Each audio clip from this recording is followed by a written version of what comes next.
Geometry का ये base है, ज्यामिति का। तो फर्स्ट पार्ट हो चुका है जिसमें हम बतलाए थे पॉइंट, व्हाट इज पॉइंट, बिंदु क्या है। पार्ट 2 में लाइन्स, रेखा के बारे में बतलाएंगे। तो पहले अच्छी तरह समझो। जैसे देखो ध्यान से, इसको हम लोग क्या कहेंगे?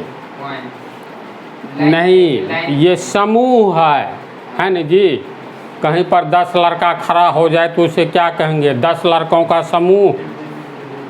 इसके बाद मान लो चींटी एक कतार में जाती रहती है ना, तो कहेंगे यह चींटियों का समूह है।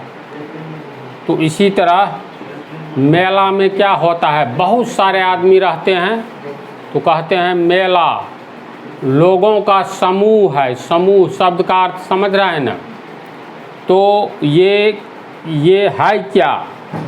पॉइंट्स का, यानी बिंदुओं का ये समूह है ना।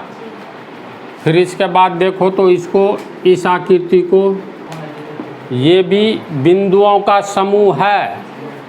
लेकिन ध्यान से देखो, ये जो पॉइंट्स, समूह का अर्थ हुआ सेट, तो ये बिंदुओं का कैसा समूह है? एक ऐसा समूह है जिसमें सिर्फ लेंथ है, लंबाई है, चौड़ाई है नहीं है, ऊंचाई है, मोटाई नहीं है। यानी सिर्फ लेंथ है, ब्रेथ नहीं है, यानी चौड़ाई नहीं है, और थिकनेस नहीं है, मोटाई नहीं है। तो स्टार्टिंग में इस बिंदु को A मान लो, इसको B मान लो, प्रथम बिंदु को C मान लो, इस बिंदु को D मान लो। इसका अर्थ है ये बिंदुओं का ऐसा समूह, यानी सेट ऑफ पॉइंट्स, जिसमें सिर्फ लेंथ है यानी लंबाई है, लेकिन चौड़ाई यानी ब्रेथ नहीं है, मोटाई यानी थिकनेस नहीं है। इसमें क्या है? ये भी वस्तुतः पॉइंट्स का समूह है, सेट है, यानी बिंदुओं का एक कैसा समूह है जिसमें, यहाँ से कल्पना करो, यहाँ पर एक धागा रख दो, जैसे जैसे आ रहा है धागा को वैसे ही जाने दो। तो और पुनः क्या करना है? C और D पर पकड़ करके फैला देना है तो लंबा हो जाएगा।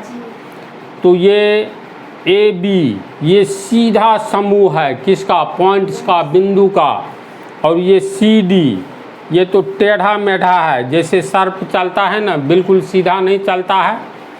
तो दोनों समूह जो है A से लेकर के B तक बिंदुओं का समूह है, सेट ऑफ पॉइंट्स है। और C से लेकर के ऐसे जाओगे तो D तक आओगे तो ये भी अनंत बिंदुओं का समूह है। तो पॉइंट्स का ऐसा सेट, यानी बिंदुओं का ऐसा समूह जिसमें सिर्फ लेंथ हो, लंबाई हो, चौड़ाई और मोटाई नहीं हो, यानी ब्रेथ और थिकनेस नहीं हो।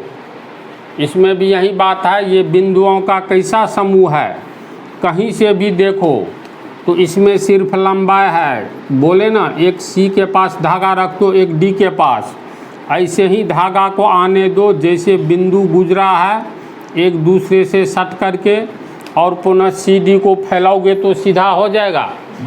तो इसका अर्थ हुआ ये भी बिंदुओं का समूह है जिसमें सिर्फ लेंथ है, लंबाई, और थिकनेस यानी मोटाई नहीं है, और ब्रेथ, चौड़ाई भी नहीं है।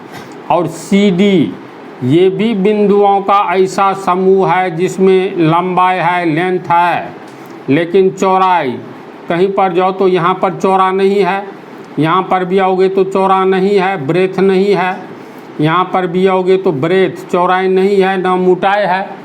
इसका मतलब इसकी परिभाषा क्या होगी? लाइन की परिभाषा तो पहले लिख देते हैं। देखो, line is a set of points, यानी रेखा बिंदुओं का एक समूह होता है, एक समूह है। व्हिच हैज ओनली लेंथ, जिसके पास सिर्फ लंबाई होती है, but note thickness and breadth. जिसके समझा इसको, रेखा बिंदुओं का ऐसा समूह है जिसके पास सिर्फ लंबाई होती है, न कि चौड़ाई एवं मोटाई। यानी रेखा में सिर्फ लंबाई होगी, वह बिंदुओं का समूह होता है जिसमें सिर्फ लंबाई होती है, बल्कि चौड़ाई एवं मोटाई नहीं होती है। समझ गया? एग्जाम्पल, ये ए बी, तो मान लो हम लोग लिखते हैं A B is a line, तो इसी को जैसे ऐसे लिखेंगे ए बी, तो यहाँ पर एक बिंदु, इसे सटा हुआ दूसरा बिंदु, सटा हुआ तीसरा बिंदु, इसी तरह से चौथा पांचवा, यानी अनंत बिंदुओं का समूह है। ये अनगिनत बिंदुओं का समूह है जिस बिंदुओं की गिनती नहीं की जा सकती है। और ये कैसा समूह है? ऐसा समूह है जिसमें ओनली लेंथ है, लेकिन कहीं से भी चौड़ाई, ब्रेथ और मोटाई, थिकनेस इसमें नज़र आती है? नहीं आती है। तो फिर दूसरा उदाहरण, मान लो ऐसे हम लोग लिखे सी डी, तो वास्तव में ये भी बिंदुओं का समूह है। इसमें भी देखो तो ओनली लेंथ है, कहीं पर थिकनेस नहीं है, चौड़ाई नहीं है, न मोटाई है। पुनः देखो, अगर हम लोग ऐसे कर दिए ई एफ, देखो यहाँ भी ऐसे, ये अनंत बिंदुओं का समूह है न जी। यहाँ से इसी तरफ ऐसा बिंदुओं का समूह जो एफ तक गया है, शुरू हुआ है बिंदु ई से, गया है एफ तक। इसमें ध्यान से देखो, यहाँ एक धागा रख दो और जैसे जैसे जाता है बिंदुओं का समूह, ऐसे ही गुजरो, एफ तक आओ, धागा को सीधा करेंगे तो सिर्फ लंबाई हमें लेंथ दिखाई देगी, लेकिन कहीं से भी ये मोटा नज़र आ रहा है, मोटाई यानी थिकनेस तो नहीं है, और ब्रेथ यानी चौड़ाई तो नहीं है, कहीं से भी देखो चौड़ा है ही नहीं। तो A B C D E F क्या हो गया? लाइन कहलाएगा। अगर ऐसे ही हम लोग देते हैं ऐसे, तो मान लेते हैं ये P और ये Q, बोलो ये कहाँ से चौड़ा दिखलाई पड़ता है? कहीं से भी चौड़ा है। मान लो ये एक रास्ता है, तो एक जैसा रास्ता है, मतलब एक पतली लाइन बिंदुओं का समूह वाला, कहीं से भी चौड़ाई नहीं है न मोटाई है, लेकिन लंबाई है। वो कैसे समझोगे? तो P बिंदु पर एक धागा गिरा दो, जैसे जैसे गया है धागा को ऐसे ही जाने दो Q तक, अंत में P के पास, Q के पास पकड़ करके फैला दो, अब पटरी से माप लो कितना लंबा है। तो हम लोग क्या देखें? लाइन क्या है? वस्तुतः line is a set of points, यानी बिंदुओं का समूह है, समुच्चय है। समुच्चय का अर्थ होता है समूह। which has only length, जिसके पास सिर्फ लंबाई है, but not thickness and breadth, लेकिन मोटाई एवं चौड़ाई नहीं है। तो रेखा बिंदुओं का ऐसा समूह है जिसके पास सिर्फ लंबाई होती है, न कि चौड़ाई एवं मोटाई। इसको अच्छी तरह समझा। नेक्स्ट क्वेश्चन है, what are the types of line, यानी रेखा कितने प्रकार के होते हैं? तो रेखा दो प्रकार के होते हैं। There are two types of line, यानी रेखा दो प्रकार के होते हैं। पहला स्ट्रेट लाइन यानी सरल रेखा, दूसरा हो गया कर्व्ड लाइन यानी वक्र रेखा। तो स्ट्रेट लाइन, देखो स्ट्रेट का मतलब ही होता है बिल्कुल सीधा, समझा? स्ट्रेट का हिंदी होता है बिल्कुल सीधा। तो पहला स्ट्रेट लाइन हो गया, यानी the line which is completely straight, यानी पूर्ण रूप से सीधा हो। ऐसा लाइन, ऐसी रेखा जो पूर्ण रूप से सीधी हो, इज कॉल्ड स्ट्रेट लाइन, यानी जो रेखा बिल्कुल सीधी हो, कहीं से टेढ़ी मेढ़ी जिग जैग नहीं हो, उसे सरल रेखा कहते हैं। अब एग्जाम्पल पर ध्यान दो, बिल्कुल सीधी यानी कंप्लीटली स्ट्रेट। ये ए बी सरल ए बी रेखा कैसी रेखा है, कहीं से टेढ़ी नज़र आ रही है, बिल्कुल सीधी है यानी कंप्लीटली स्ट्रेट है, तो ए बी कहलाएगा स्ट्रेट लाइन, सरल रेखा। मान लो अगर हम लोग ऐसे खींचते हैं सी डी, तो बोलो तो ये सी से डी तक एक रास्ता है, सी को डी से मिला दिए, तो ये कहीं से टेढ़ी नज़र आती है, नहीं आती है। टेढ़ी का अर्थ हुआ ये ऐसे नहीं ना, ऐसे सी डी, यहाँ देखो ये तो टेढ़ी है ना, टेढ़ी। तो ऐसे अगर खींचे तो ये भी स्ट्रेट है।